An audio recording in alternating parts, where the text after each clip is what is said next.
Do you struggle to create good subject masks in Lightroom, or are there mistakes in your mask creation that you don't even know you're making or know how to fix? In this video, I'm going to show you how to create better masks using the same masking workflow I apply to every photograph I edit. Later in the video, I'll also show you a simple white balance trick you can use once your subject mask is truly accurate. Jumping into Lightroom, I've got this image of a bird against the blue sky. And to select the subject, I'll go to my masks and I will say select subject. Now, there are a couple of issues with this subject selection here, and I'll zoom in and I'll show you.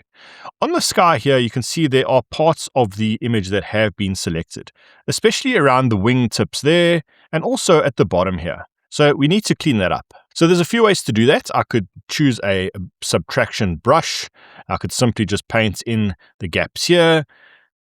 I can use auto mask to make sure it only applies that brush to the blue sky, which does work pretty well. But there is actually a better way to remove those areas. Now let's go to these wingtips at the top here. If I choose subtract, select objects, and I use the object selection to paint over the blue there, even if I go over the bird's wing, you'll see Lightroom will select what it thinks is the object I'm painting, and that is the blue sky. So let's just add another subtraction, select object, and do the same thing there. Again, subtract, select object, and you can see there it's not done a good job. So then I need to just paint in a little bit better just over the blue sky portion. So I will make my brush a bit smaller, paint in again, and you can see it's done a better job there. And then I'm going to go to this section here. You can see it's also selected the sky there. I can say select objects. I'm going to paint over that sky patch there, and Lightroom will then take that away from the selection. Before I show you a better way to mask the subject, let's add a quick style to this image. I'm going to use one of my artistic and Moody presets, and I think probably number 5, I really like that. If you like the direction this image is taking, you can find my premium Lightroom preset packs using the QR code here or the link in the description. I'll just reduce the strength slightly to keep everything looking a bit more natural. Before I continue with this edit, there is a much better way to select the bird in this example, as opposed to using the subject selection like we did previously. We had to clean up that selection. If I use the object selection, let me show you, it does a much better job. Let me go to masks, let's go create mask, select objects, and I'm going to draw a box around the bird here. That is indicating to Lightroom what my subject is, or the object that I wanted to select. And I just let the mouse go there, and you can see Lightroom now selects my subject. Previously, we had issues with sky bleeding into the selection, but using the object selection, that has completely disappeared. And this is a much better result. So in this example here, I'm going to just increase my exposure slightly on the bird, just increase some of those shadows there, just to let that detail shine through a little bit more against that sky.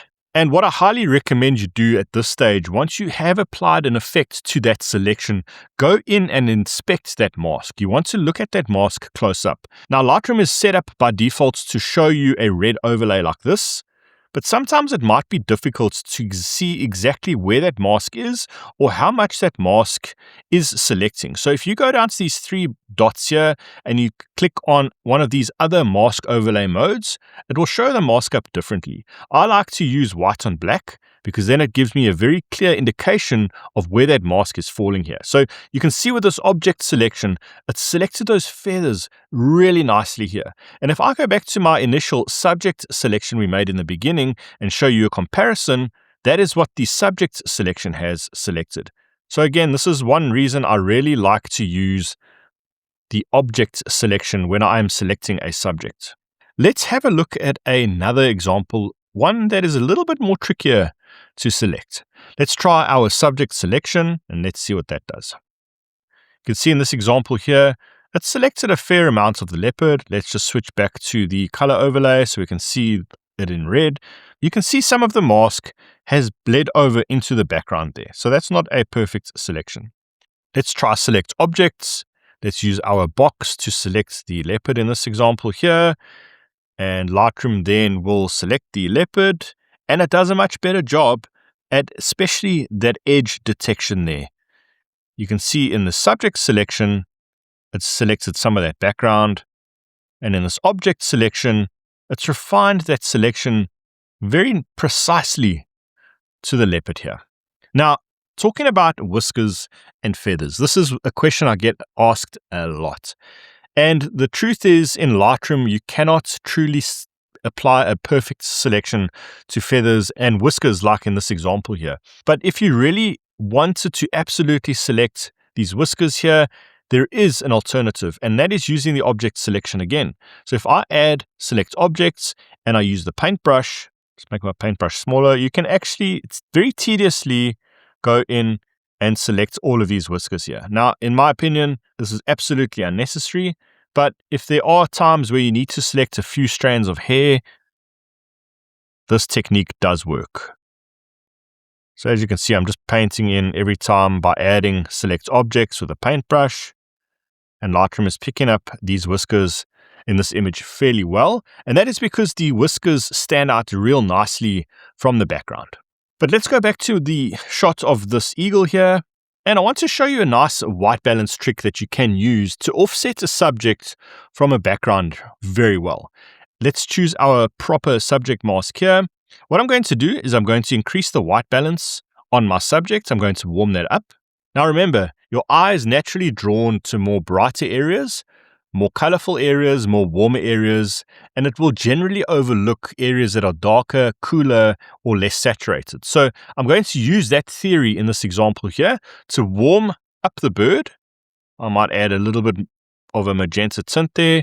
And then what I'm going to do next is duplicate and invert this mask to select the sky. Then I'm going to just cool down the sky with this temperature here. I'll drop down the saturation just to keep it looking a bit natural, and perhaps just decrease the exposure very slightly to allow that bird just to stand out a little bit more. Making sure your masks are accurate will absolutely improve your edits. But there is another critical editing skill most photographers quietly miss. You can see what that is in this next video.